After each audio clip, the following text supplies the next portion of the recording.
নমস্কার। বৈচিত্র্য কথার সকল শ্রোতা বন্ধুকে জানাই সাদর আমন্ত্রণ। আরম্ভ হল ফাল্গুনী মুখোপাধ্যায়ের লেখা কুশাঙ্কুর।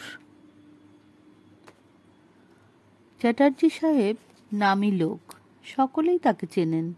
সপ্তাহে অন্তত একটা পার্টিতে তাকে যেতে হয়। নানান জায়গা থেকে নিমন্ত্রণ আসে সভা সমিতিতে বাণী বক্তৃতা দেবার জন্য। বালিগঞ্জে তার বাড়িতে এমন দিন নাই যে 2-4খানা মোটরকার না দাঁড়ায়। সকলেই জানে ডাক্তার চ্যাটার্জি অতি মহাশয় লোক। দেশের স্বাধীনতা আন্দোলনে তিনি রথী ছিলেন একজন।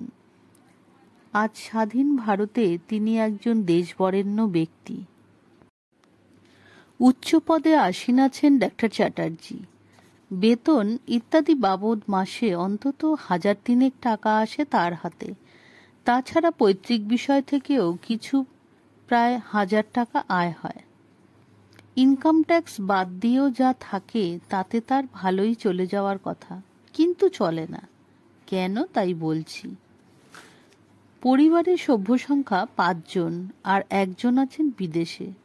বড় ছেলে পড়তে গেছে জার্মানিতে, হয়তো ভালো ইঞ্জিনিয়ার হয়ে ফিরবে এবং ফেরার সঙ্গে সঙ্গেই চাকরি হবে। ঠিকই আছে সব।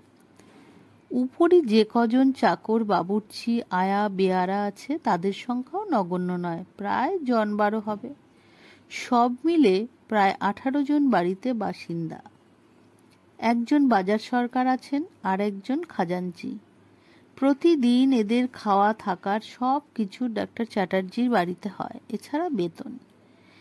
এতগুলি জীবনের দায়িত্ব নিয়েও ডাক্তার চ্যাটার্জি ভালোই থাকতে পারতেন, কিন্তু বিধিবাম তিনি ভালো থাকতে পারলেন না। কারণটা একটু অসাধারণভাবে বর্তমান যুগে এরকম ঘটনা বিরল নয়। ডাক্তার চ্যাটার্জির স্ত্রী সাবিত্রী দেবী, 3 মেয়ে, হেমলতা, মায়ালতা, ছায়ালতা। ডাক্তার চ্যাটার্জির পিতা স্বর্গীয় স্যার অনিল চ্যাটার্জি ব্রাহ্মণ বংশে জন্মেও বিলেতে ব্যারিস্টারি পড়ে আসার পর সমাজচ্যুত হতে বাধ্য হন।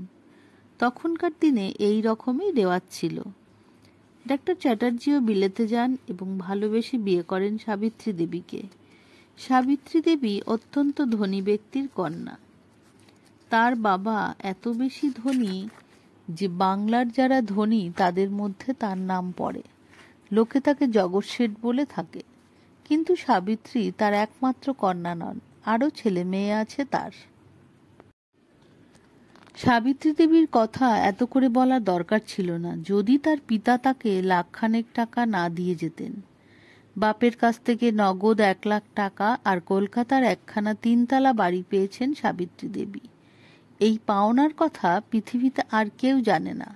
সাবিত্রী তার বাপের আদুরে ছোট মেয়ে, তাই বাবা তাকে এত ধন সম্পদ বিয়ের অনেক পরে দিয়েছেন। 1 ছেলে এবং 3 মেয়ের মা হওয়ার পর তিনি পেয়েছেন এই টাকা আর বাড়ি। এটা পাবার তার কোনো প্রত্যাশা ছিল না। এই পাওনাটা কিন্তু ডাক্তার চ্যাটার্জির জীবনে করল অন্ধকার। হয়তো ওই ধনসম্পদ ওই পরিবারটিকে সুখী পরিবার করে গড়ে তুলতে পারত, কিন্তু তা হলো না। কারণ অনেক, তার মধ্যে বড় কারণ কয়েকটা আছে। সাবিত্রী দেবী সোসাইটির একজন নামকরা মহিলা, অত্যন্ত ফ্যাশন দুরস্ত ও অতিশয় বহির্মুখী। তার বড় ছেলে বিলাতে গেছে পড়তে, যার খরচ ডাক্তার চ্যাটার্জি চালান না, চালান সাবিত্রী দেবীর বাবা এবং দাদারা।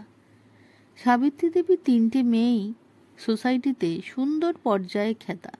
ছোটটি সর্বাপেক্ষা সুন্দরী। সবগুলি শিক্ষিতা, গ্র্যাজুয়েট, অধিক কিন্তু ছোটটি সঙ্গীতজ্ঞা।